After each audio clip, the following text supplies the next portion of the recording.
She is born and bred in Gugulethu Township, which is approximately 17 kilometers from Cape Town. Former school teacher that turned into a wine entrepreneur. She has a focused product range of wines from a red to white wine and has received numerous accolades for her Chenin Blanc, Shiraz Cinsault. She has been recognized and featured in various local and international media such as Top Billing, Washington Post, Sunday Times, Food for Africa, CCTV News Africa. I'd like to welcome you to the story of Nondumiso Pikashe. I would like to welcome you, a very special guest, Umama Nondumiso Pikashe. Welcome, Mama. Thank you, Stacey. It's a lovely pleasure to have you here. And honestly, this is a huge privilege for me because you're someone in the industry that me, myself, as a young person, we learn a lot. We see through examples like yourselves. So thank you so much. My greatest pleasure. Can you just maybe talk to me about Okula Gugulethu, how it was growing up with your two sisters and your brother? Right. Yeah. Taking me down memory lane, evoking both good and, sad memory. So I was born in Gugulethu, which is translates to our pride. So you would recall that Gugulethu is one of the apartheid establishments. So Gugulethu was, still is actually, a community of the poor of the poorest, but it's also a community that is characterized by resilience, positive energy to overcome, whatever obstacle that the people will come across. So I happen to be one of those people who told themselves that nothing will hold me back. I will, whatever circumstances, are meant to hold me back, I will use them as a stepping stone to reach greater heights. So I was born to a matriarch. My mother was a single parent who raised 4 kids on her own. I attended local schools, and then there were a lot of uprisings against apartheid at the time. So we'll be sent to attend school in the Eastern Cape, and back. So I went to study at UWC for my Bachelor of Arts degree, majoring in English and Psychology. And I went to UCT where I did my high diploma in education, and then I started teaching in Kairicha in 1995. So it is during that tenure that I developed passion for my community. And I enjoy teaching. They say once a teacher, always a teacher. I still carry that aspect within me of teaching, of wanting to impart knowledge, of wanting to educate. But also, I am one person who feels that education is a lifelong process. I am open to being taught. I'm open to learning from other people, irrespective of their age, irrespective of their background. As a result of the dawn of democracy, that what was obscure to me became, apparent. Everything that things that were hidden were now in the open. Then my passion, for entrepreneurship, kicked in hard. And I must also say that my grandfather was also an entrepreneur. He fed my mom and his siblings through selling milk, vegetables, and fruit in Langa. He used to own horses. We had a horse stable in Langa, and my grandfather used to use that as transport his goods from Upbringing market and distribute, around Langa Township. So yeah. That's who I am. And I'm a mother to 2 beautiful children and 1 beautiful granddaughter. Oh, that's lovely. I can definitely tell where your passion for education came in from your mom. So she she did a really good job, firstly. And also the entrepreneurial journey that you took yourself, saying that your grandfather actually almost paved the way. Hence, I feel that I've got a legacy, to not to create one thing. He started it to ensure that it does, happen, and it is, it has its firm footprints in the SA economy. So why wine? When you did decide to start this entrepreneurial journey, because coming from teaching, And I remember reading something saying that you actually despised wine because the kind of wine that was sold to townships in the Western Cape was not necessarily the same caliber as the one in bigger retails. And the history with your brother as well, and Yes. wines. Why wine? Why one? Remember, Cape Town is a home for wine production, winemaking. And Gugulethu is a stone throw away from the Cape Widens. I have always been part of the Cape Widens, although I was excluded from it because of our ugly past. And that's true. I grew up despising wine, despising alcohol in general, because both my brother and sister, abused alcohol, in particular wine. We have popular brands at the time called Umdas and Palpeli, and my brother used to be a big fan of those. And he used to, grab a bottle of Umdas and just gargle it, like that. And in no time, you'll be in a drunken stupor. So it's not just me. I think it's the whole community, irrespective of whether the community is in Cape Town, but the black community in general did not have a relationship with wine. Remember, wine is a culture. It's not just an alcoholic beverage. We were not exposed to the culture of wine as a people. So for me, when things became in the open, when we were exposed to mass media and seeing this beautiful culture of appreciating wine, of interacting with it, as a product, of pairing it with food, and going down the wine industry value chain, see, where actually the wine journey starts in the vineyard up to the time when it is at the consumer level.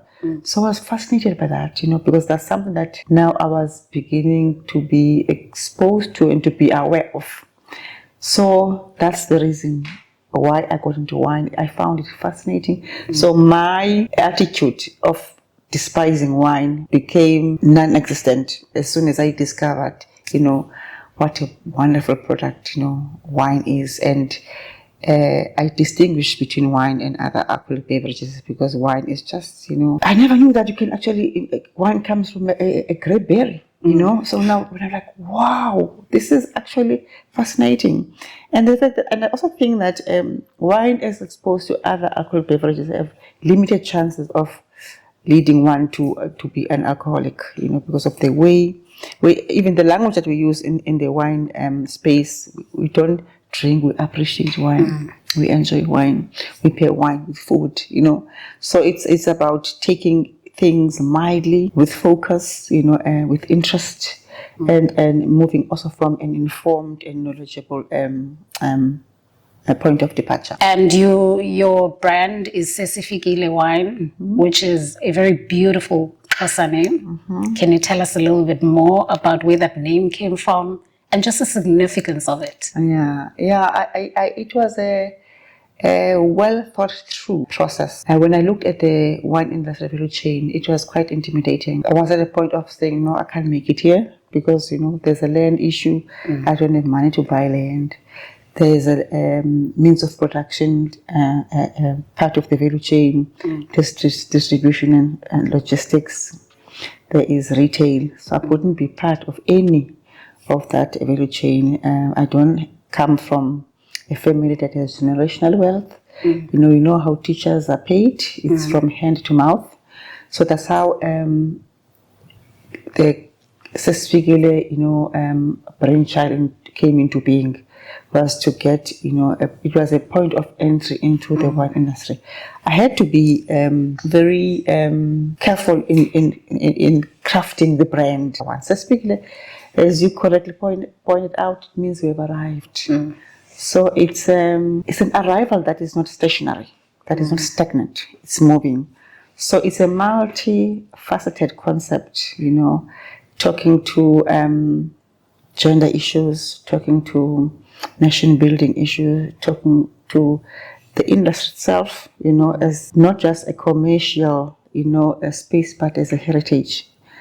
Talking to the industry also arriving on the global platform, because we were not competing meaningfully amongst countries like Chile, Argentina, Australia, New Zealand, all the wine producing countries of the world. So we're saying we have arrived in earnest, as a SA wine brand.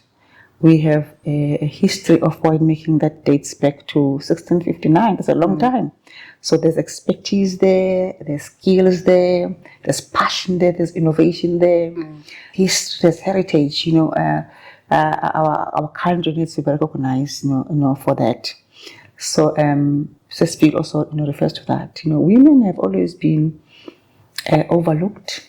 Their role has always been underrated. So we are saying Ses'fikile also as women in the space, previously, preserved for men. We're not saying this out of arrogance. We're saying we're here, recognize us, hold our hand, to move forward. We're willing to learn, but also I think we have a contribution to make. And the space that we've been excluded from. Yeah, hence I have a brand also here called Matriarch. I was looking for an indigenous name. I couldn't find one that speaks to exactly what was I was intending, what the message I was intending to relay. This Matriarch pays homage, to all those women across the world. So Ses'fikile incorporates that. We're also a beautiful country with wonderful people, diverse cultures. So that's the arrival also of us, capitalizing on this diversity, but in unity, and drawing lessons from the past and say that should be our stepping stone to to greater heights. That should be our springboard, to doing better things. And let me also add that I was discouraged to use it. Okay. Yeah, people felt that it was not in alignment with wine. Did they feel it was political, perhaps? They feel that it's a closer name, so it is not in alignment with wine. That's when I felt I need to use it, because now we are saying the assumption is that wine does not, belong with African people. So as you said earlier, the mission of Ses'fikile Wines, yes, is to sell wine to make money, but it's also to make social, impact, to educate, to work on the consciousness, of our people, and evoke that sense of self-pride of who they are. Oh, you mentioned something earlier, actually, regarding just the point of entry in winemaking. How was your point of entry? Did you find support from people? Were people wanting to assist you in this industry? What are some of your challenges within that space? Yeah, it was tough. It was tough. There were people willing. I remember there was a Professor Theron at the University of Stellenbosch. He took out his time to conduct workshops around wine making, wine production, dynamics that are involved in wine marketing. So there were those beautiful individuals. Also, Lorna Hughes, soul rest in peace. She took us to a farm where, for the first time, I got to understand what canopy management was all about. I knew canopy as the cover of a back of a party. When you mentioned that, I was like, canopy. What are you talking about? And why is it important for wine production? So there were those people that were really eager, and there were also other activists who ensure that there is the actively recruiting black people to participate in the wine industry value chain. Of course, in every chain there will be other people who are not so welcoming, so enthusiastic about your presence in the space that was exclusively theirs. So those are the things that I felt that I should just overlook and just keep focus on what I intended to do at the time. So it wasn't easy, but it was doable. It still isn't easy. If you look at the statistics, black wine businesses are still not sustainable. There are still no black wine businesses that own land. Or black brands that have homes that when you come to taste my wine, I am on my farm. It was tough, it still is. But we are a country that is characterized by hope, We know that it will change. It's a comfort to know that I will be the shoulders on which you stand to pursue whatever dream you want to pursue in the wine industry. Yeah, no, definitely. As I mentioned to you earlier before we went rolling, that me as a soil scientist, as somebody who's interested, an entrepreneur myself, who's wanting to branch into the space, I look at people like yourselves, or Mamunziki, Biela, and for us, people in our generation, we look up to you, knowing that you guys are paving the way for us so that we can say, this person actually paved the way for us to walk much more easier, the same way your grandfather paved the entrepreneurial route for you to actually know that you can take that risk. That risk is possible. Mitigated risk. Mitigated. And are you the main or head winemaker, or do you have other winemakers? As I said, there are people who are welcoming in the industry, who want to help, who want to ensure that there's change in the industry. So I work with a farm, a family-owned farm, that has farms across a number of wine regions in the Western Cape. So we have got a beautiful relationship where I choose which grape varietals I want for my product portfolio. So I'm not an oenologist. I don't get to get into the wine cellar and do the crushing, the destemming, the palm overs. That is an outsourced process, but I'm involved in it in terms of what taste profile I want from my wine range.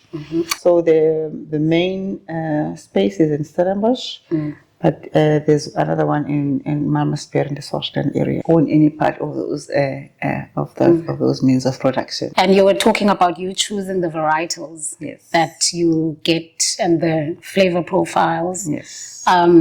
If I understand correctly, Sin Salt actually as a variety is also one that almost got phased out during the era of pinotage.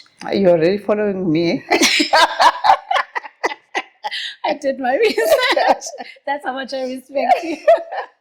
And I've heard quite good things about that, you pairing that with the Shiraz and how it calms those spices. Absolutely. And can you tell us a bit more about that? So there were actually two reasons for having Sensor as part of my product portfolio, was to encourage the appreciation of Shiraz.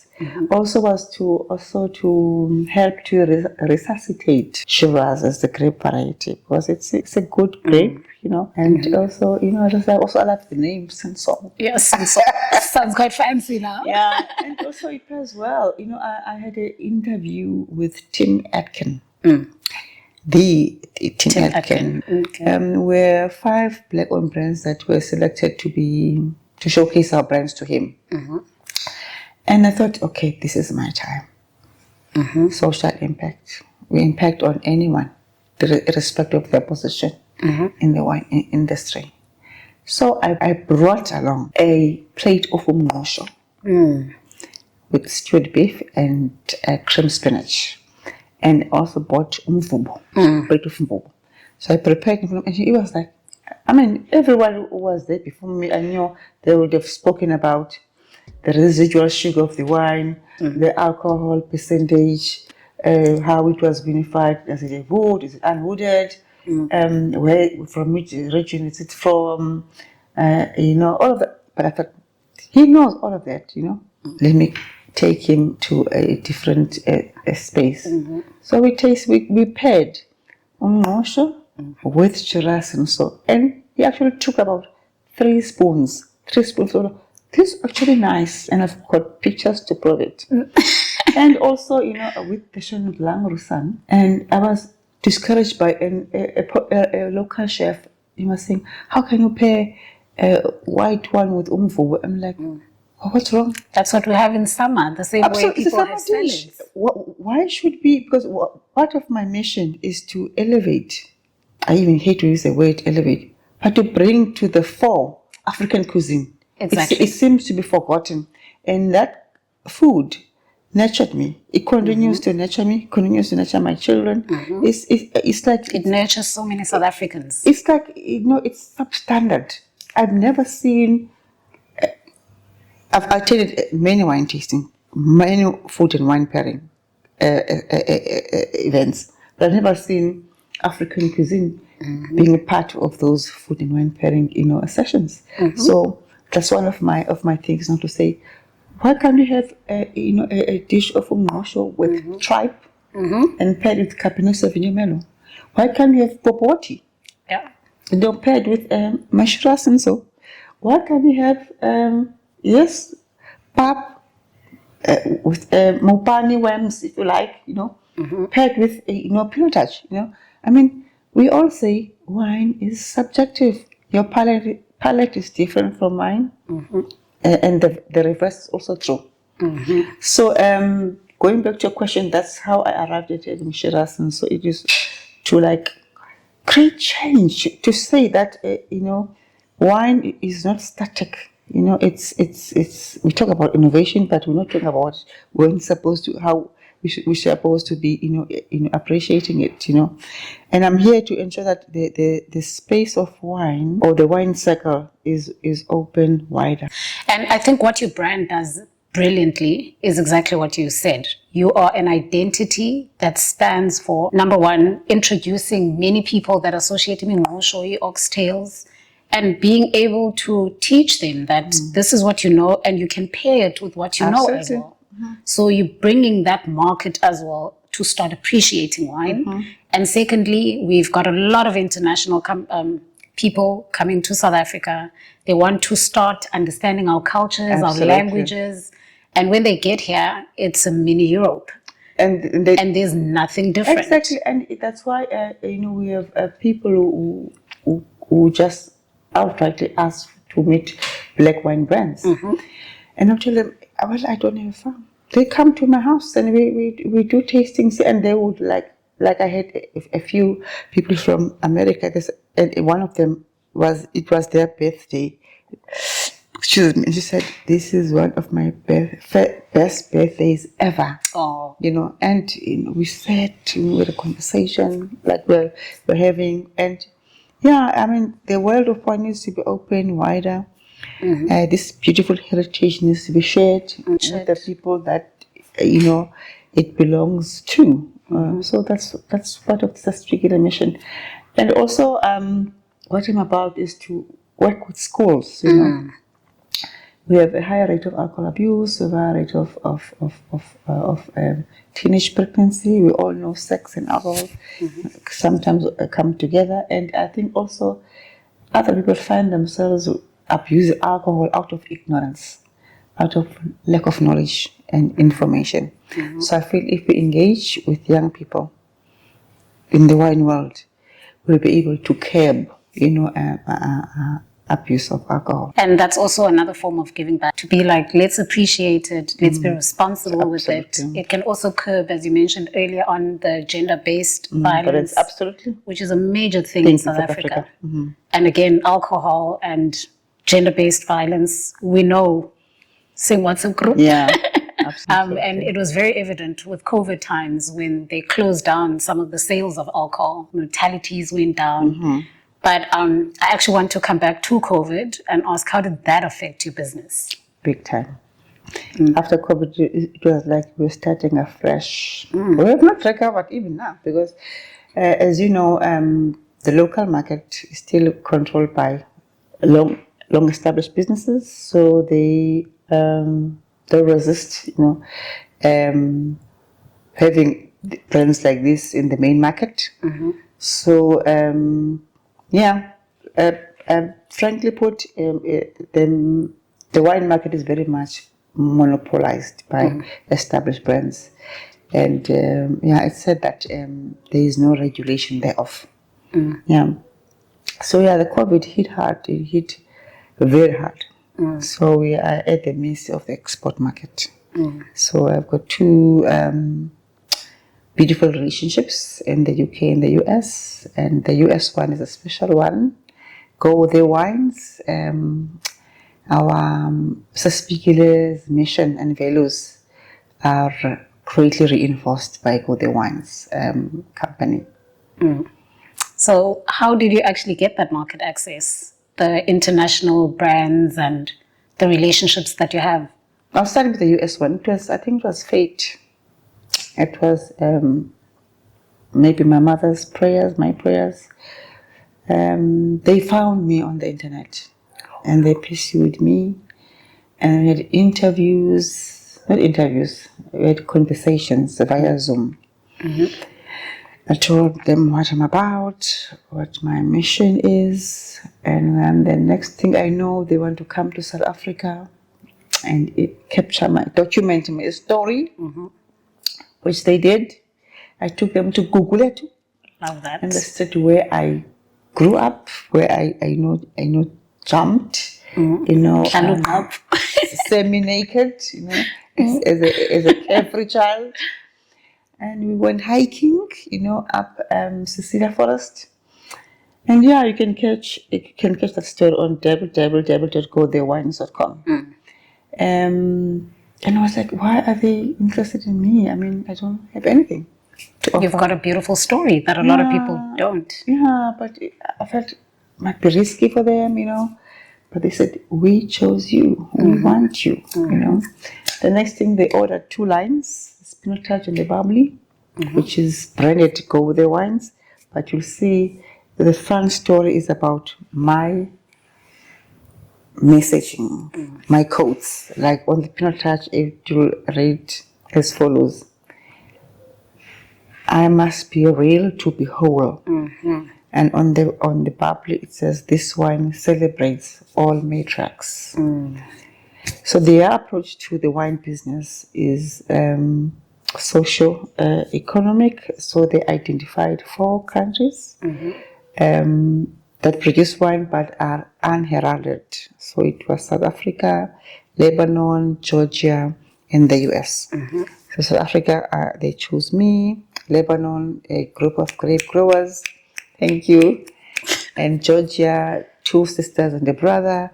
And US, an indigenous American with her partner. Hence their name Go There, They are into ensuring that society, is cohesive and there is fair treatment, there's justice, So they also they amplify also the voice of the LGBTQ community.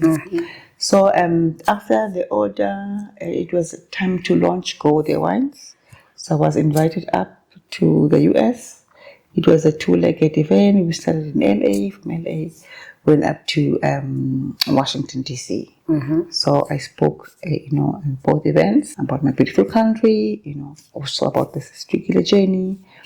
And we were then, featured in the Washington Post. And which, I showed my, my brand and my beautiful South African face. And your beautiful South African regalia. I saw you speaking and looking absolutely amazing. Yeah, and So that's one relationship with the US and the UK.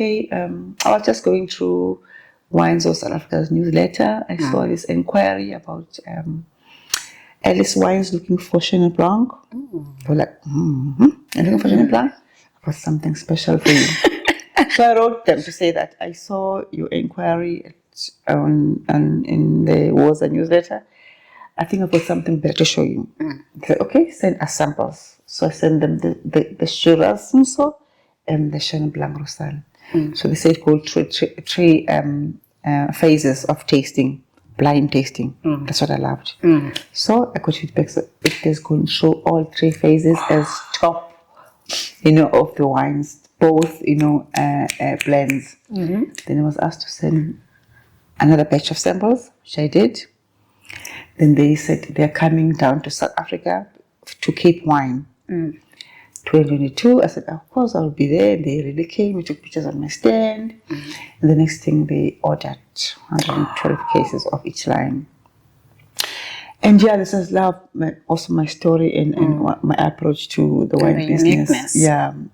So I'm grateful. It's small wins, but big wins for me. Gratitude. Yeah. Is my mantra these days. I'm looking forward to that relationship growing. Yeah. And also, like I said, your story is so unique for me and it resonates. I resonate with it fully, which is why you are definitely here as one of my biggest features on this channel. So where do you see your business going? Where do you, have you identified certain gaps that you want to fill and to just branch out a bit more and become a lot bigger in the international and local space? Absolutely. I will not rest until Ses'fikile has a brand home being a farm that is owned by Ses'fikile Wines. Ses'fikile Wines is not in the space of grape growing. So we are straddling between wine production and wine tourism. That's where the element of African cuisine will feature prominently, including, South African, uniquely South African, activities like, jazz, small curated, activities that speak to tourism, not just international tourism, but also local tourism, to resuscitate, South African culture, I see, an intersection of, all these diverse cultures in that space, as I sit in my mind, I see a bold Ses'fikile winery right in the midst of the Cape Winelands. Yes. And having also a small museum that depicts, the journey of Ses'fikile wine, not just the Ses'fikile wines, but the black wine business, as a collective, I think we take that for granted, but I think as a collective, we have a powerful story to tell. And I see also beginning of growing to the international market. I'm looking for investors, that share the Ses'fikile vision and values. I love the sound of that. I think me and you are going to have a lot more conversations over wine. Thank you so much for bracing me today. I really do appreciate it. This is such a big honor. My greatest pleasure. It's you also, it's a two-way street. I also love I love the fact that this story is going to be shared, heard, and I'm hoping, as I will say, if I can have one child from Kraaifontein, from Nyanga East, from Gugulethu, from Grassy Park, saying, I want to be a viticulturist. I want to be an enologist. I want to be a graphic designer to design wine labels. That language is not spoken in those areas because they do not know, So we can have one saying that, well, after listening to the Ses'fikile Wines podcast with Cece, now I'm going to pursue a career path in the wine space. Definitely. That's a teacher in your career. I will feel very fulfilled. I'm sure people are going to be inspired by your story because I'm absolutely inspired. And your story speaks to a lot of us. And so many young people need to hear these stories because a lot of people are losing hope. The youth is losing hope with the way the government is set up. People don't know different career options other than the mainstream ones. Yeah. And they don't know that there is major opportunity within agriculture. Absolutely. Because agriculture was never introduced to us, and yet agriculture is the backbone of the economy. We can't survive without agriculture. And we've always had this picture of agriculture as people wearing overalls and tractors, but the meaningfulness behind that was hidden. Definitely. Actually, I want to ask a question that I think is so important for me. The government is constantly talking about if you're black, you're a woman, and you're interested, and you're an entrepreneur, you're interested in getting into getting land, we will assist you. How's that realization? I submitted my application in January. There's a red tape. There is, I don't know. Government is just government. There's no. When it comes to South African government, you don't want to demonize it. It's part of us. But there's a lot of things that needs to be done with SA government. If you Google again, you will see that we marched to Parliament as a group of black women in wine. You've asked me today, after 2 years, what have we achieved after that march? Were you heard at least? Was there? We don't want to be heard. We want things to happen. So we were not heard, but nothing has happened. our grievances, our concerns, and we were not whining. We were saying, here are our challenges, and these are the possible solutions. That's how I want to speak with my colleagues. We don't just whine, we come up with possible solutions. So it's not happening. It's tough with SA government. And it's part of the NDP, National Development Plan, that black women must be prioritized, and also with procurement also in the corporate sector, black women are supposed to be prioritized. Doesn't happen. Yeah, quite disappointing. But anyway, thank you very much, Mama. This was great. My pleasure. Such a big honor to meet you, and you're definitely someone I want to keep communicating with, also with my own journey in entrepreneurship and wanting to work alongside together, which is why that question came in, Oba. How are we working together within the food and wine, those pairings and black businesses?